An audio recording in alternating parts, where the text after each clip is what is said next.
All right, everyone. Welcome to the kickoff webinar in our Security Over Compliance webinar series. Today, to speak with us on disaster recovery, more than just a compliance checkbox, is Michael Hannan and Sean Stanger from LightEdge Solutions. Michael is the Chief Security Officer and Sean is the Vice President. So if you haven't heard of LightEdge Solutions, LightEdge is a leading IT service management company and premier provider of compliance hosting, cloud computing, data protection, and co-location services. They help us stay in compliance with HIPAA, HITRUST, PCI, and more. So thank you so much, Michael and Sean, for presenting for us today and kicking off our webinar series. So a little bit of webinar housekeeping before I hand everything over to Michael and Sean. Number one, the webinar is being recorded.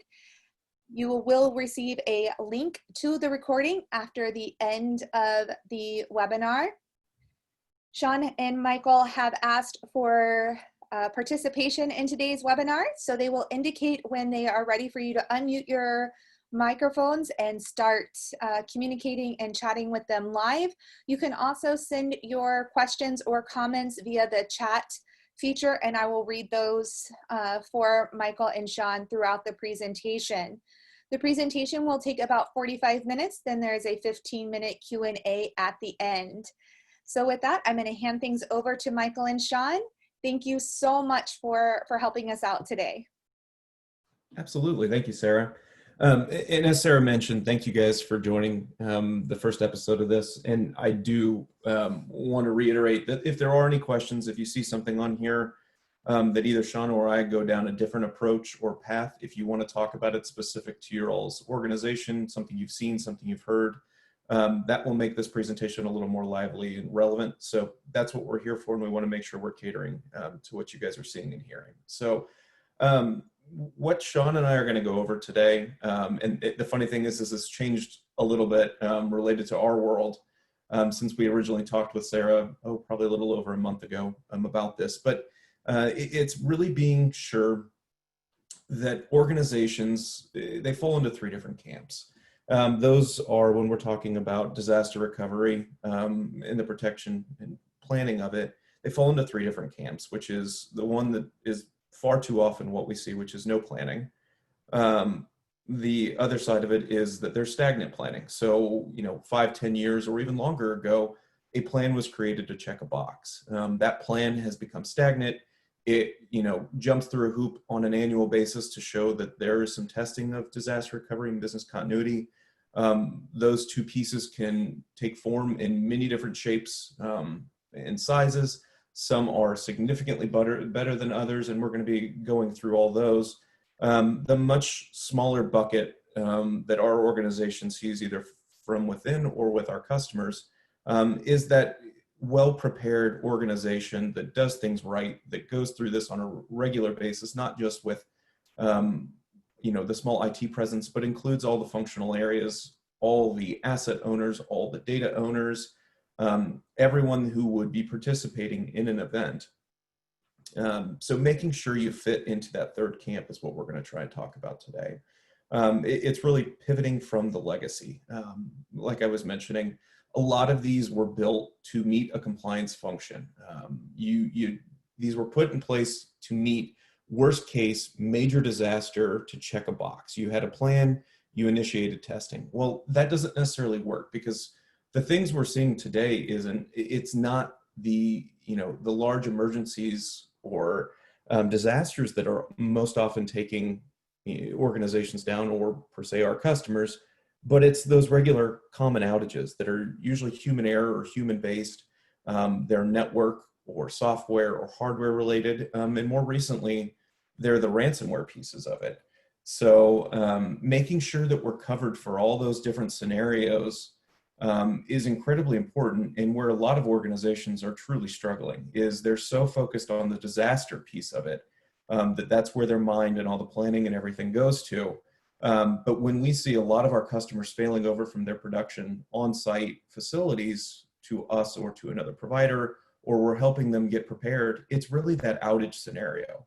Again, the network piece has gone down and they need to fail over, or a human error element of change control or software development. They've done something incorrectly. They haven't prepared for a fallback plan. They haven't made the proper backups to revert to. The only option at that point is to roll over to the DR facility.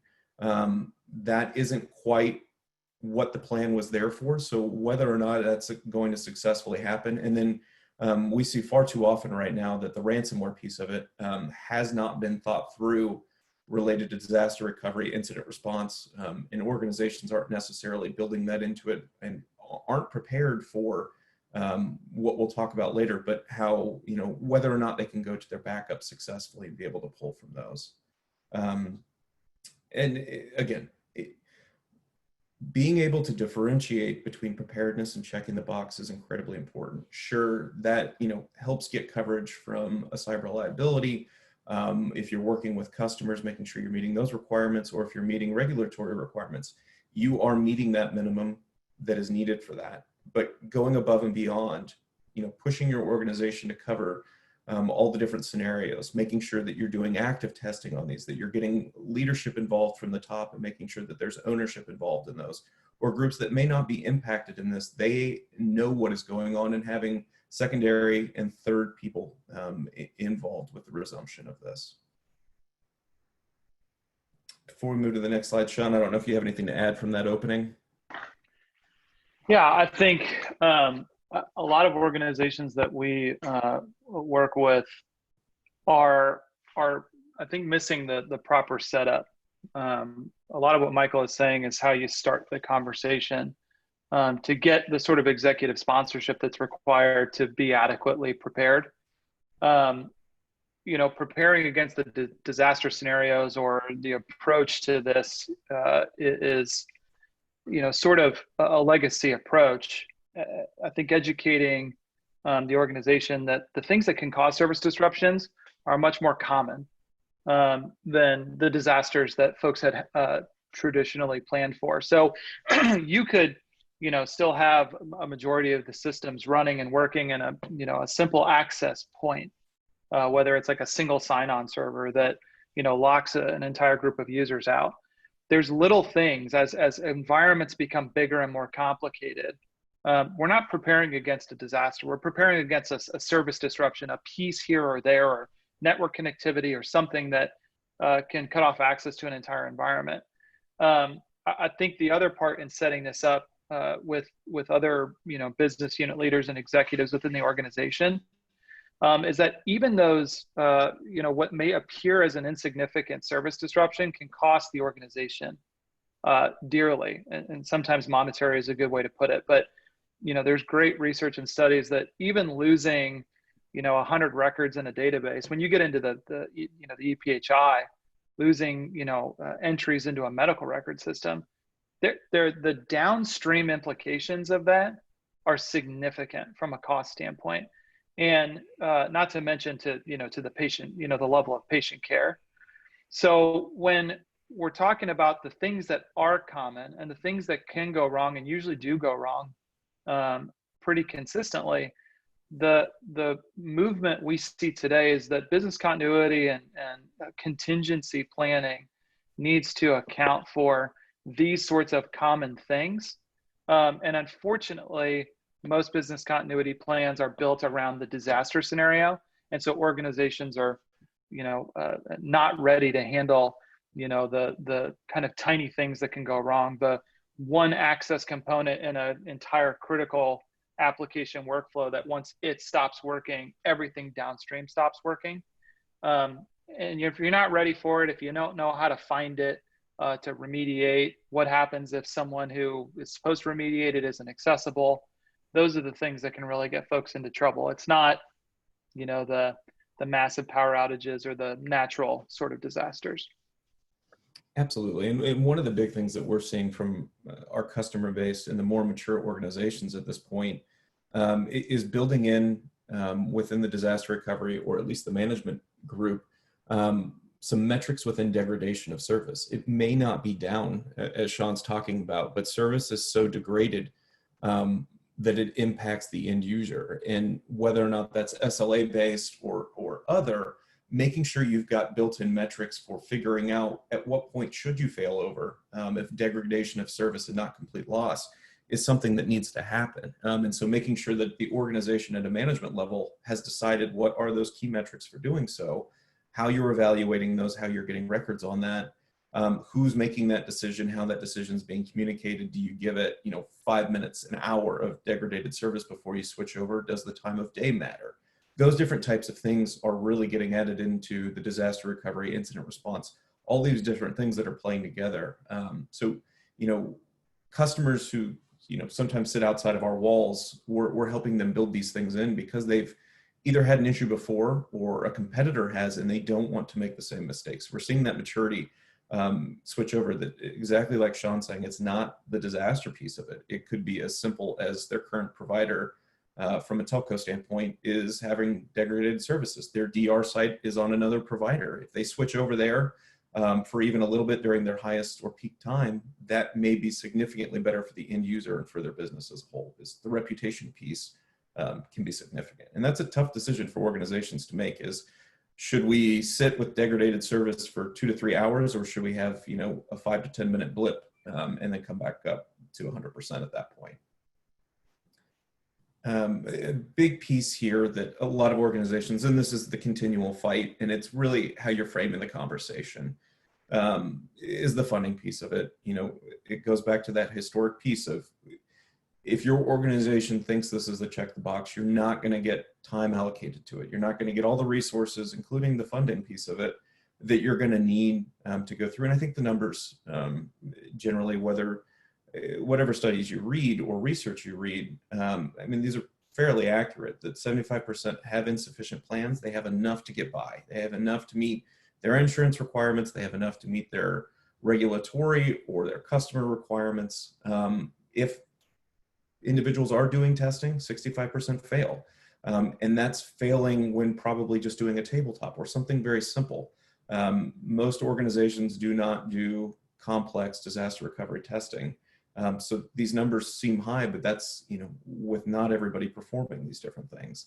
23% don't even test at all, which puts you in a horrible boat if you're going down that path. But again, the overall tone for this whole presentation is, if you're putting security first, helps so many different areas, but we're specifically talking about disaster recovery here. If you do that, the dollars, the leadership buy-off, all these different things will start to follow when you make it about security. You make it about reputation of the organization. When that's the focus and not necessarily compliance, a lot more things get done. The compliance piece will absolutely follow. You're making sure you're hitting those metrics and requirements, but that's not what you're leading with. If you lead with, security in the overall organization, a better path for disaster recovery in the organization will follow. Sean may have touched on this earlier, but again, the data footprints are continuing to grow. Data is shifting all over the place, regionally, internationally, making sure your plan is consistently updated, that the groups, this is as much of a vendor management piece as it's ever been. Knowing where the data sits, knowing where the different systems sit, knowing who owns these systems, who has access. It's just such a holistic approach right now, because the footprint of things are outside of your four walls or outside of multiple different walls. So the sprawl of it is just massive, which really complicates the disaster recovery process. But it's not insurmountable. It just takes a lot more additional work to kind of get over that. And the atrophy piece that we've talked about, it absolutely gets stagnant, and things change constantly. So whether or not you have, plans to review your process on an annual basis, whether that's enough and you're bringing the key stakeholders, or if this just sits with IT and they don't necessarily have a good idea of what other functional groups are going out and doing, what new software they've brought into the mix, how that impacts the overall disaster recovery. Have additional risks been brought in? Have some been mitigated? Those different types of things need to be evaluated on a regular basis. Yeah, and I think what I'd add to that is, as we start to shift the conversation here towards what you can start to do about it, I think to set the table appropriately, this needs to be a cultural and a paradigm change for how organizations view this. Successful organizations don't stop at, can we pass the audit? Can we get through the regulatory story? Because executives, if that's the focus, your executive committee is going to ask, is the investment is it good enough? Can we get through that process? Yes, we can. Okay, great. The problem is that when you actually experience these service disruptions, at that point, when everything is going wrong and folks don't have access to information or data has been compromised, no one's asking about the audit at that point. No one cares about whether we got through the audit or not. Now this stuff's real. So it's changing the nature or the approach, the setup to the conversation. Like Michael said, this is a security conversation. There's a reputation piece. There's a financial impact to the organization. There's impact to how patient care is ultimately delivered. And in order to get executive, I would say the number one challenge here is getting broad, but especially executive sponsorship in going above and beyond what checks the box. And to do that, you got to have some of these tougher conversations that the things we're protecting against are common. The implications can be widespread. It can compromise a lot of things in the organization. And it doesn't have to be, the massive ransomware thing you see in the news. It doesn't have to be the natural disaster. So setting the table with the appropriate approach to then be able to come in and say, here's what we're going to do about it. And this is why we can get executive sponsorship. That's, I think, the biggest difference between organizations who do this well and those who just check the box are those who know how to get the additional investment to be able to adequately prepare, to adequately test, and to bring those things in. And we'll dig a little bit more into the vendor component, but that's, I think, one of the biggest liabilities besides not being prepared is not validating that the vendors that organizations are outsourcing critical functions to are actually telling the truth about their capabilities and the things that they're doing on security questionnaires. So we'll hit that part here in a minute, but that's where we'll start to talk about what can we actually do to get better at this process. Sean, feel free to just jump straight into the RTO and RPO. Sure, and this is super introductory stuff for some folks. I apologize. I think we wanted to have a pretty broad appeal for folks who may not be the most technical folks, but still own this within their organization. But I think there's some foundational approaches to, okay, we know now that threats are common. We know now that we can't just view this as checking the box, and there's costs and implications, and we need to get buy-in from multiple stakeholders in the organization. So where do we start? You got to start by understanding what you're trying to accomplish. This sounds simple, but we talk to numerous organizations, and about 90% of the time we can ask the very first question that goes into business continuity and disaster recovery planning. What are your recovery point and your recovery time objectives? And folks either don't know or don't know what those things are. So again, just from an education standpoint, there's a big difference between the two. And we've actually seen a shift in these conversations over the last couple of years. Folks were traditionally very concerned about their recovery time objective. That's how fast can I get back online? Okay, systems are down. How fast can I get back on? I want a recovery time objective of, now 2 hours, 4 hours, 8 hours, 24 hours, et cetera. And they would tier those out. Well, as data footprints have grown and every individual transaction in a database, right? Every time we click a saved record or modify a medical record, the recovery point objective is actually becoming more important in the conversations that we're having with organizations than the recovery time objective. The recovery point is how much data can I lose?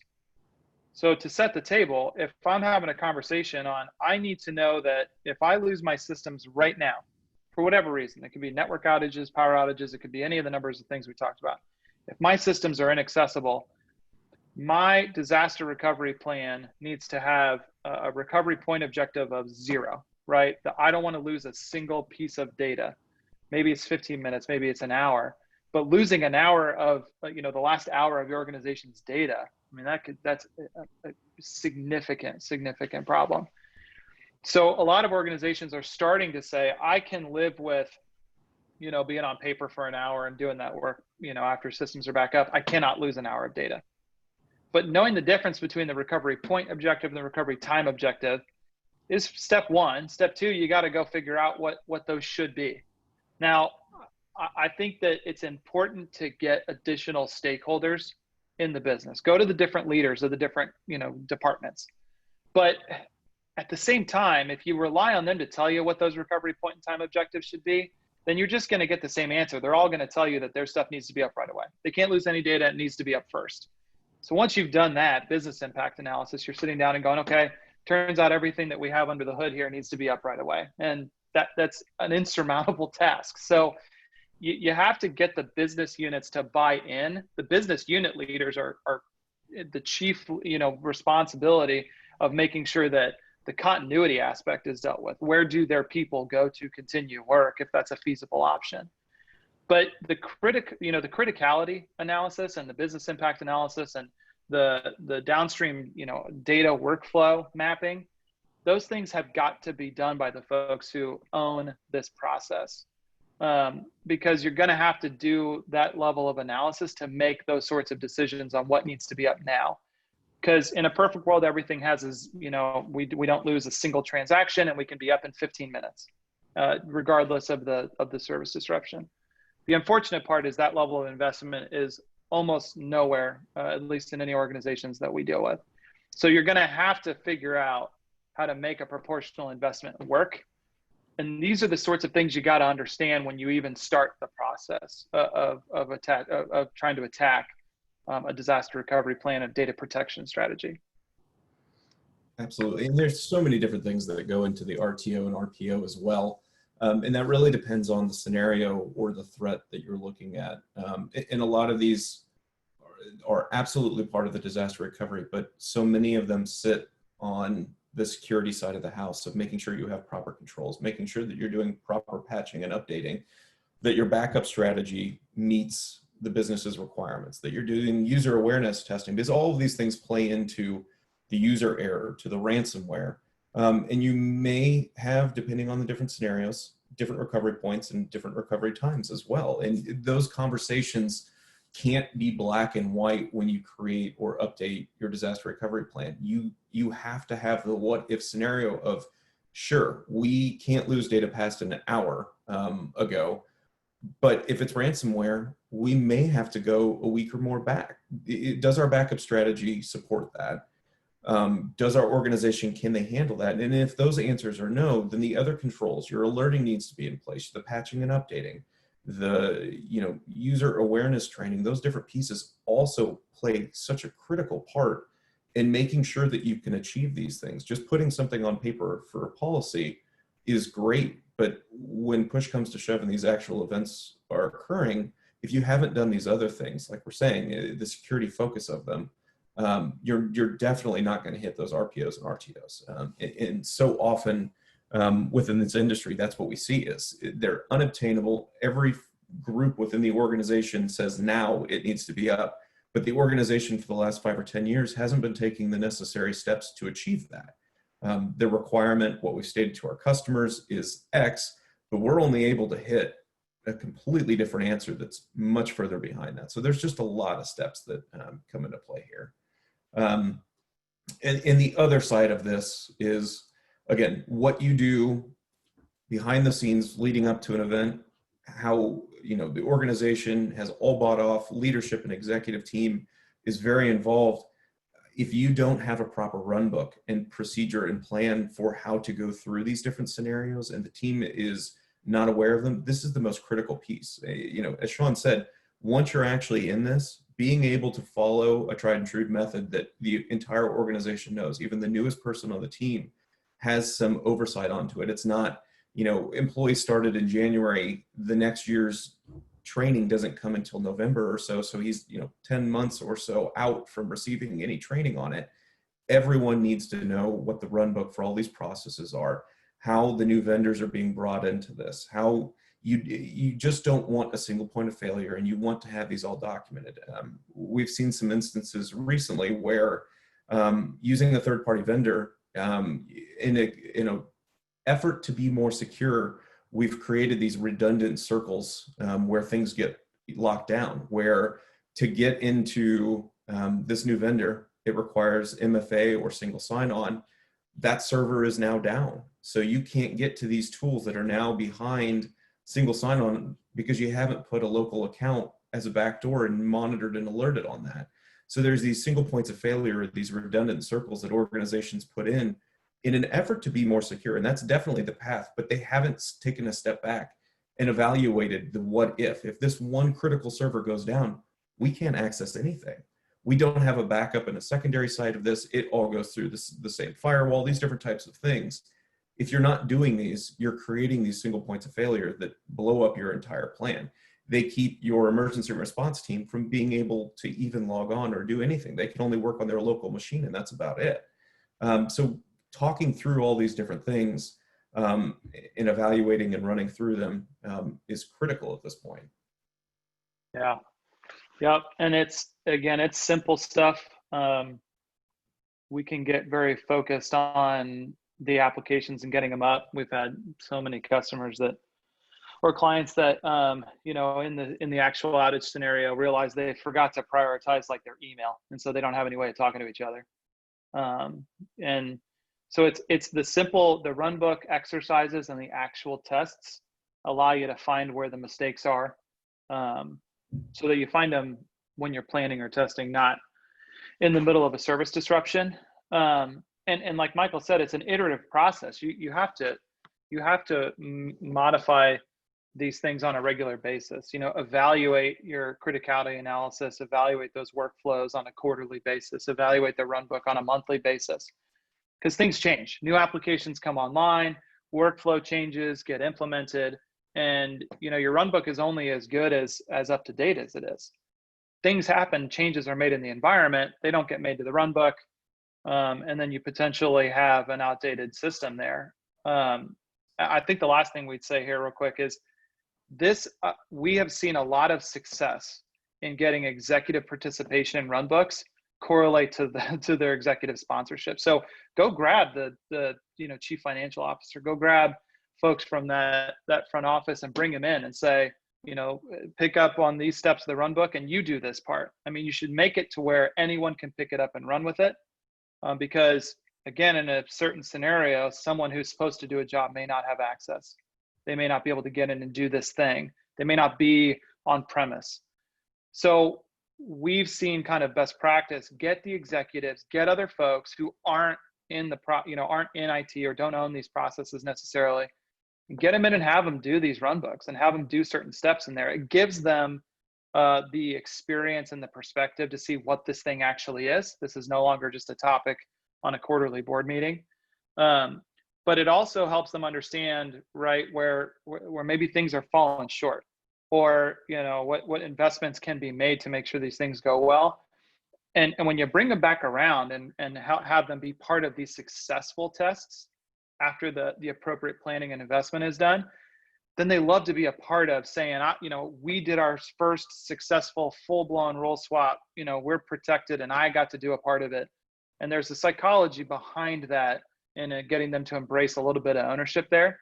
So broaden the conversation and get them involved. Our most prepared clients have always looped in those additional stakeholders and made them do parts of it, handed them the run book and said, hey, Steve or Joe may not be here when this happens. Let's have you do this part.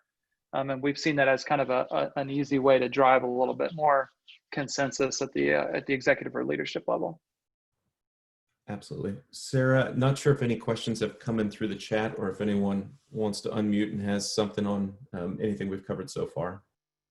We don't have any questions yet, but I actually have one myself. So you were talking, like when you're talking about the RPO, RTO, and the criticality analysis, what are some of the best practices to actually conduct that criticality analysis in order to arrive at the RTO, RPOs? Absolutely. A couple different pieces. I mean, the basis of that is usually starting with a business impact analysis, which it depends on the industry, but you're trying to work your way backwards of what is the impact to the end user if this isn't down, if we can't recover, or say we're down for an hour, say we lose the last hour of transactions, either one of those. what happens to our end user? And then you're kind of working back towards the organization. What is our financial impact? What is our regulatory impact? Those different types of things. And you're working those all the way back to the different groups. Does accounting have certain impact related to more of our customer facing side, or those? So you're trying to work backwards, and then now introducing, you can't leave it just as simple like, hey, if your system or your couple platforms aren't available, what's the impact? You have to talk about the different scenarios. And that's kind of the new caveat that I know most organizations aren't bringing into it, is saying, hey, based on the risk to our organization, here's the likelihood or the most likely events. Does this change the answer you've just given us? Bring in other groups to help facilitate of, if we have ransomware, or if we have, lose network connectivity to our corporate office, which is a little bit different scenario with the COVID times and everything, but you have to talk through those different things with different groups saying, hey, we don't have this up. How does that impact CFO, or how does that impact our service delivery? Those different types of things. So it really should be an involved practice. I think generally the compliance or IT team has run this, and they've basically sent a template out to each group and said, hey, answer the questions based on the platforms you guys have. That's sent back to them. And it's, as Sean said, it's collectively just given back of, we need to always be up, we can't go down. And you're running through the exercise, but that's not actually providing data. So making sure you have the right team in place to run with these and sit down with individuals to help them see the big picture, run through the different scenarios, and understand what those starting points need to be. Yeah, and I think the other aspect to that too is, a lot of folks aren't asking these questions and doing the criticality analysis past just saying they could do it and put a policy in place with some controls that pass an audit. So just digging into it, there's 100 ways to do it. There are folks on this call who probably know that stuff better than we do too. There's so many application work groups, there's so many workflows. Just mapping it out, knowing where you're at is a big part of it. I would say one best practice piece that is kind of low-hanging fruit that a lot of folks forget is that they don't apply enough pressure on the vendors that they've outsourced any kind of aspect of this to. So this is not scoped to just the internal business unit leaders and just IT. It's all of the third-party vendors that have either applications that are software as a service that the organization subscribes to, or integrations into core platforms. Those folks need to be in scope for the criticality analysis and the risks that they pose as well. A lot of folks forget. It sounds simple, but they just forget to really apply that pressure to the vendors. And there's vendor sprawl right now. Organizations are pushing all kinds of stuff out. So to really consolidate that down into a list, that's a really easy best practice that folks will miss, is just don't forget to apply pressure to those third-party vendors as part of that process.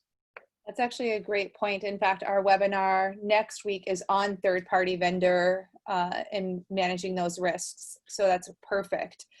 So we did get 2 additional questions. The first is, we use the security risk assessment tool developed by HHS. Do you think that's a good template, or is it an additional resource you'd recommend?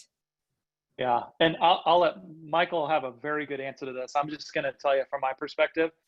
I think the questionnaires, that particular questionnaire is okay. It can have comprehensive nature to it. The issue is the follow through. There are numerous, and I can tell you because we have to fill out security questionnaires for many of our clients. The issue is, what's the actual validation for the answers that come in on a security questionnaire? That could be a simple question like, do you adequately protect data? Do you have another geographically separated site where you can run the system, et cetera?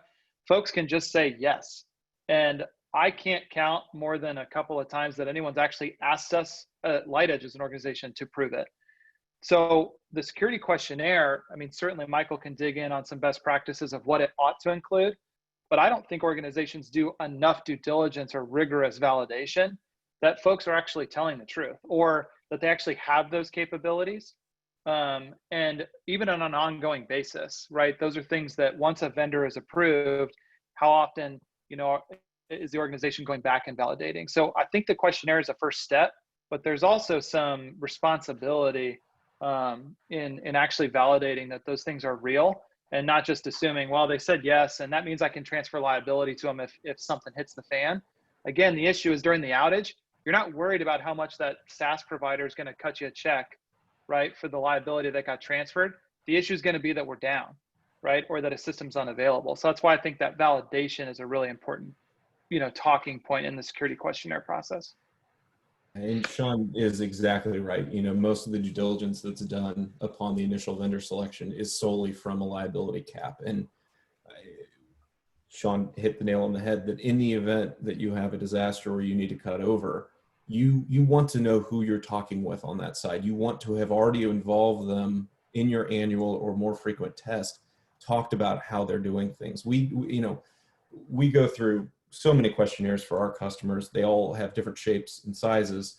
The customers that are significantly more mature than others ask for those questionnaires, and then they ask for an hour or more time with me and my team to actually prove some of those things. They'll look at our compliance reports, which help prove that as well, but just even getting on the phone for a little bit and running through some of the answers, putting in processes for, if we shift our production data center from A to B, during the middle of a review period or something like that, how that's getting covered and communicated, how that changes how we're delivering our services, those different types of things.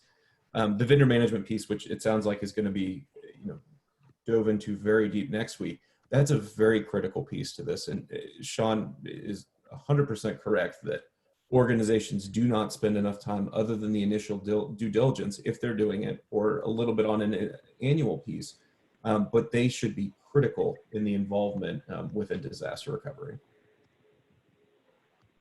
Very good, thank you. So, yes, Murat, can you please unmute yourself so that you can ask your question? That's a great question. Hi, thank you, Sarah. And yes, Michael and Sean, very insightful presentation. My question is, of course, on something that occupies us all the time, the world of viruses. That's a loaded word these days. Worms, malicious code. How do you find it? I mean, there's the world of malicious actors is getting just as sophisticated as the best coders in our own DevOps teams. So, they get embedded, you can't discover them for, 18 weeks. How do you, if you had 85,000 lines of code, how do you actually go in and manually inspect every line of code, which should take you days and days and days? I mean, how do you get there? How do you do it, and how do you do it fast? And that is a fantastic question, and something that is on top of mind for our organization and all. There's a few different ways to get coverage there, and it really depends on the organization itself. From the first part that I'm going to go into of how strong is your security team? Are they able to keep things patched and updated on a regular basis? Are you following the threat intelligence that's coming out? If your organization is capable of doing that, and that's a full-time job with a large group, more power to you for being able to do that. But it's so difficult at this point because there's so many different places and attack vectors, so many different entry points for organizations at this point. It's knowing what you're good at and what you're comfortable. And we've talked about it a couple different ways here, or should that risk be pushed to a third party that that's all they're focusing on, and they're going to do it potentially better than you are, but making sure that those things are in there. Again, making sure users know what to do, putting in system limitations to try and keep the boneheaded errors that they're going to do, making sure those technical controls are in place, trying to limit the exposure you have through your employees, but also doing the regular patching and other things on the back end, making sure that your alerts are in place, and what your traffic looks like, and what countries your traffic's going to, and those types of things, but also not having so many alerts that you're desensitized to it. So it's just this fine line of all these different things that have to be balanced perfectly for you to see and feel exactly how the thing should be operating when it's going well. But then also, kind of as we move to the next slide, having that fail-proof side of things with your backup strategy. And the funny thing is, over the past couple of years, everything was moving to an offsite backup, via non-mechanical means. And now we're seeing a little bit movement back to tapes, having those air gaps between these things, because the new threats, they can not only lock down your production system, but all your ancillary systems, but that they'll access that logical layer that your backup system is potentially using and move over to your backup copies and corrupt those. So if you can't go back to those or rely on those, so it's this holistic approach that you need to be prepared for those different types of things and build your scenario and resumption plans and procedures based off of that. Yeah, I mean, Murat, it's the right question. I think at the end of the day, you can't invest enough or innovate enough in prevention to actually prevent it all. So I think the organizations that we see who are most prepared are doing the necessary things from a prevention standpoint, right? You have to do them, but they're investing a lot more in the response, because that's ultimately where you get back up. It's the easy things that really let folks in. I know that there's a lot about, malware and ransomware and viruses. What's funny is the simple stuff that people don't do is where those threats become real. It could be, like Michael's saying, so many people that don't appropriately patch their servers. We walk into environments all day, every day that have operating systems that haven't been supported for a long, long time. It could be because the legacy applications require it, but they're not properly segmented within the environment. So there's simple design and there's simple, maintenance that really pose a lot of risk. The other high risk situation is it's about the human engineering side of it. Folks who just send emails that look real and have malicious links in them. So what we found is that training around social engineering is a really, really highly effective prevention technique. Train the staff to know what's real and know what's not, what is malicious and what is not. So you have to train around the social engineering. You have to do the foundational stuff from a prevention standpoint, but you have to also just assume that no matter what you do, it's not going to be good enough, because the amount of innovation that's going on from the malicious side of things is something we'll never be able to keep up with. So what we have to do is appropriately invest in a response. And there's simple stuff like Michael and I are based in Kansas City. I'm sure you all saw the news about Garmin, right? A malicious email gets in, they get administrative access in because there wasn't appropriate segmentation in the access control piece, and they end up locking up all the data. And so they're paying a ransom. They lost a couple days of manufacturing time. At the end of the day, what Michael's saying in the first part of this slide is that if you have a really good, durable, or immutable solution in place for backups, we've seen organizations that are prepared for this to literally fail back to the most recent copy. And you can talk about worm, right? Write once, read many, immutable, object lock. There's a lot of really good technologies out here for this. But the simple concept is, if you can compartmentalize a backup to where even if your organization is compromised, but the backups are not compromised, your ability to quickly go back to those, that investment in response is going to get you so much further than 5 times the investment in prevention. And that's where I think organizations might need to change the approach, that assume that something malicious is going to get through. There's just no way that you can stop it altogether. The question really is, how are you prepared to respond when it does happen? And that's where we see most organizations are underprepared. Right. So now Pardiv has a comment stating that it goes beyond social engineering. It has to do with cybersecurity hygiene. What is your input on cybersecurity hygiene, Sean and Michael? That's a good question. And I think we've talked a little bit about that. And this is a big topic within not only our own organization and how we've shifted that, especially from March on to now, because our user base has moved outside of our 4 walls, which we spent so much time and money preparing to protect, that now that has shifted to majority work at home. So those endpoints have moved outside of our 4 walls, off of our own networks. The cybersecurity hygiene across our entire organization is incredibly important. Our path and direction that we had decided we would go even in January to now looks completely different. So that is something that organizations need to continually evaluate.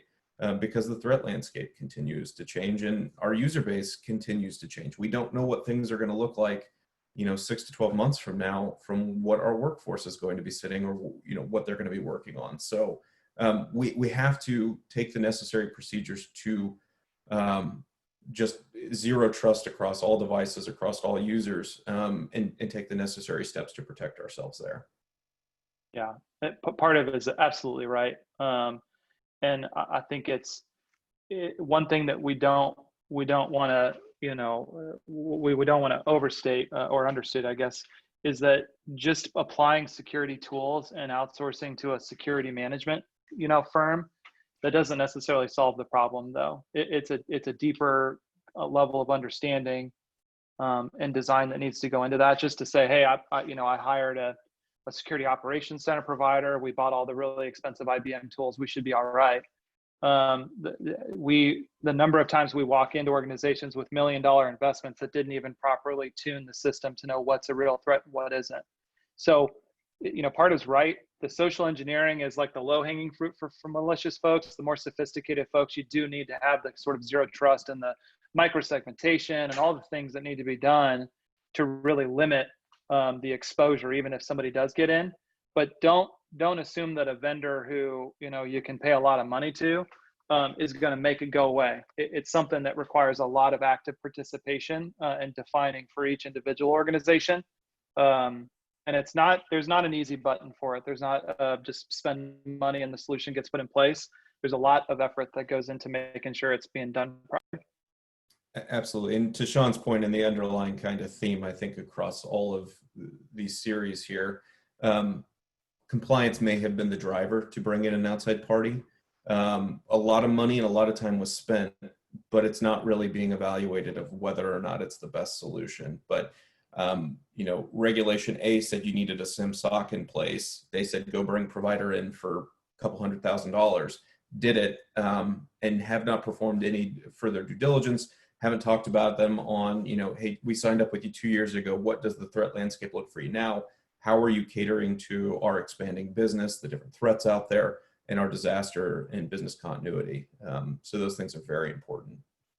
Yeah, I actually really agree with you with that, because sometimes when compliance is the driver versus security, you get sold a lot of snake oil. Yes. A lot of snake oil gets sold in trying to fix what you perceive your problems to be. So we have another question. What do you recommend to get the buy-in from every stakeholder due to their interest and attention? Most often things like BCP are overlooked and thought to be IT information security team's responsibility, then everyone is part of it and responsible for it.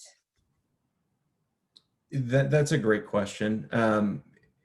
I think the biggest driver for things right now that we're seeing is for the management piece is lucky or unlucky within our organization or within our industry, there have been a lot of attacks towards the MSP and others. So our organization, and hopefully the scare tactics do work. So we see other MSPs being targeted because they want to go after the healthcare or the financial institutions. Why not go after an MSP or a third-party provider because they're a one-stop shop? We've seen that with other breaches in the past. They potentially have admin access. They have elevated rights to these systems. Go target them. So that ties in with the vendor management piece.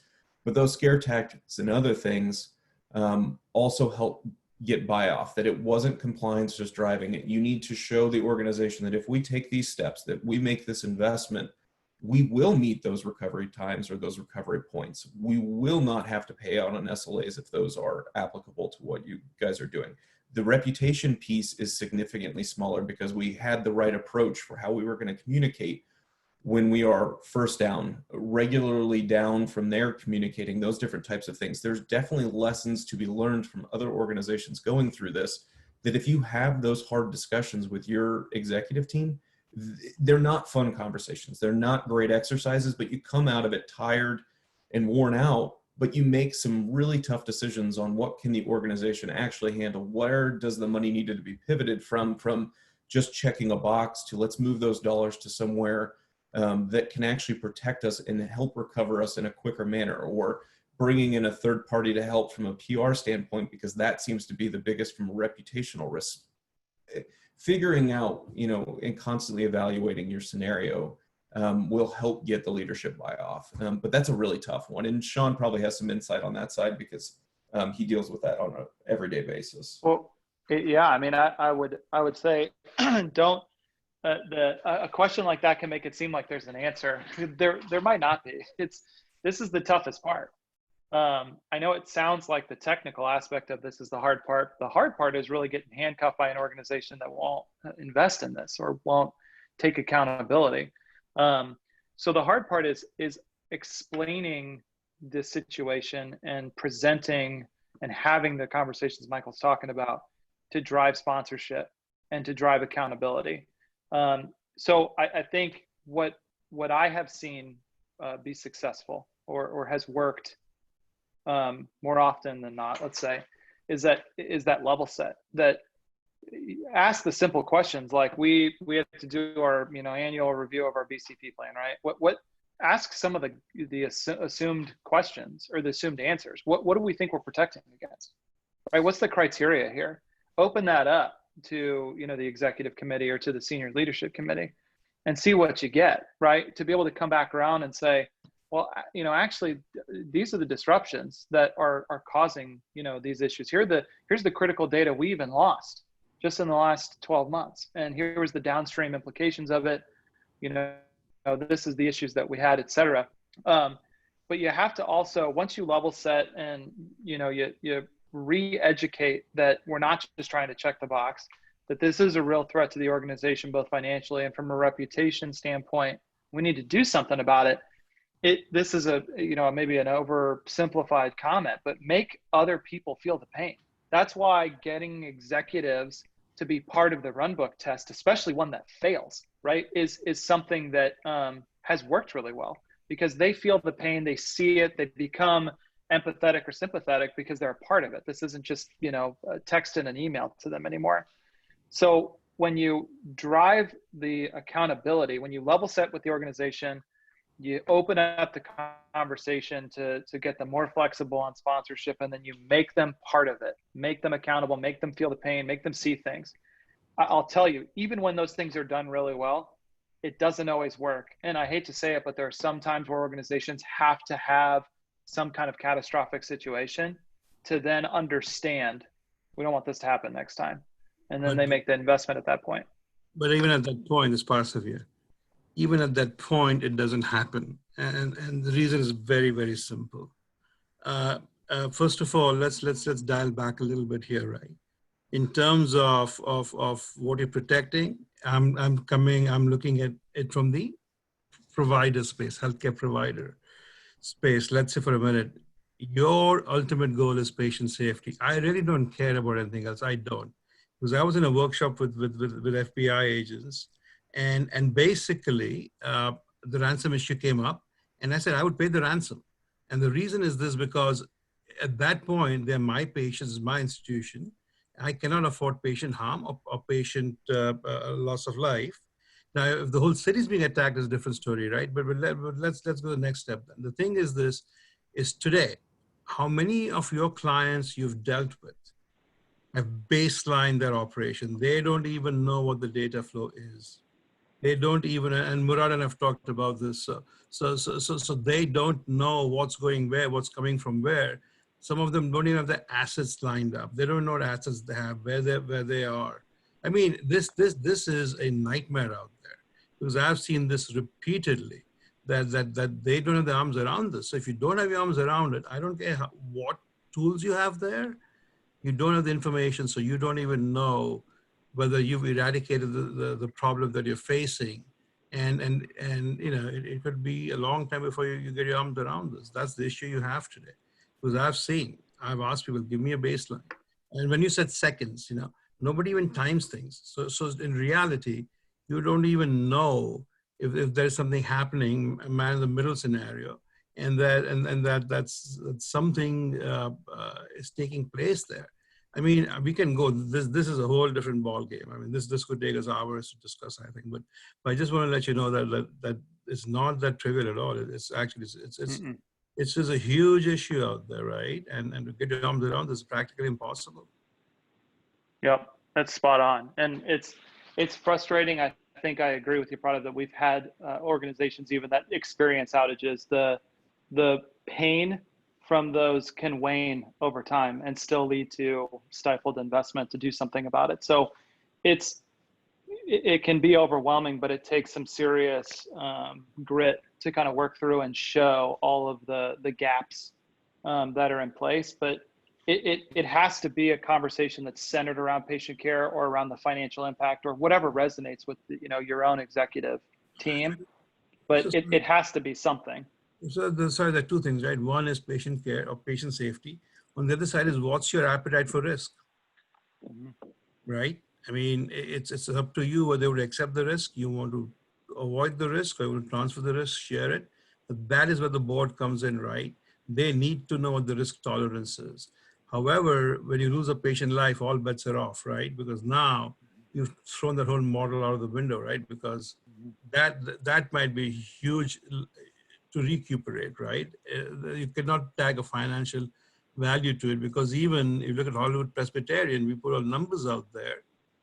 Attrition happens over time also. So you never know the real losses unless you're studying it for 10 years, 5 years. I don't know what the answer is. You know, so I mean, this is a very complex situation, you know, so and you're right. It's not that easy, you know what I'm saying? No, it's not easy. And one thing you touched on in your first statement is something that really helped our organization out as well, is level setting our executive team to, when we're going through these exercises, to bring no ego to the table, and to kind of push away any doubt within these. But we also work with third parties, and you mentioned the FBI, Department of Homeland Security, FBI have additional resources to help you run through these.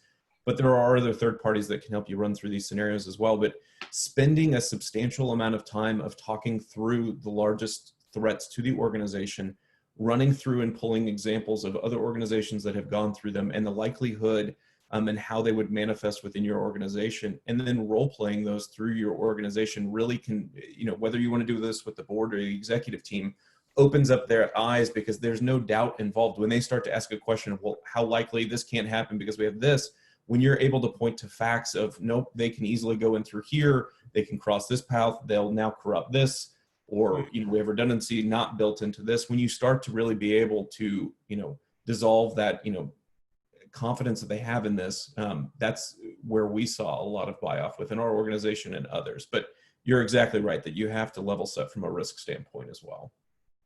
Right, and leveling it from the risk standpoint, to circle it back to the original question of how to get stakeholder buy-in and not just push it off on IT or information security, is exactly how you do that, and you get those multi-departmental type of buy-ins, because risk is a multifaceted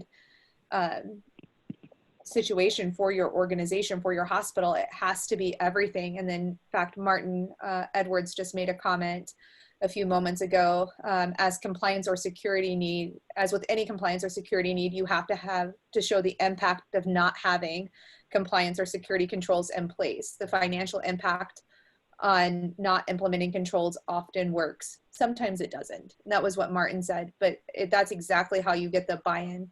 So I hope that answered the question. So we have just about 2 minutes left. Michael and Sean, if you want to kind of wrap things up. No, I think those questions wrapped it up really well, at least from my side. So Sean, if you've got anything, that was some very good dialogue towards the end there. Yeah, no, I think that was it. This is sort of the summarization of points we talked about. So we planned on ending it here. All right, perfect. Well, thank you guys so much. You will get a copy of the recording, as well as Michael and Sean's contact information if you wish to follow up with them. All of the follow-up will be sent out by the end of the day tomorrow. So if you want to connect sooner than that to Michael and Sean, just shoot me a quick email and I'd be happy to make those introductions. Thank you again, Michael, Sean, and everybody that participated. I truly appreciate everything. Y'all have a lovely day. Thank you all. Yep. Thank you. All right, thank you.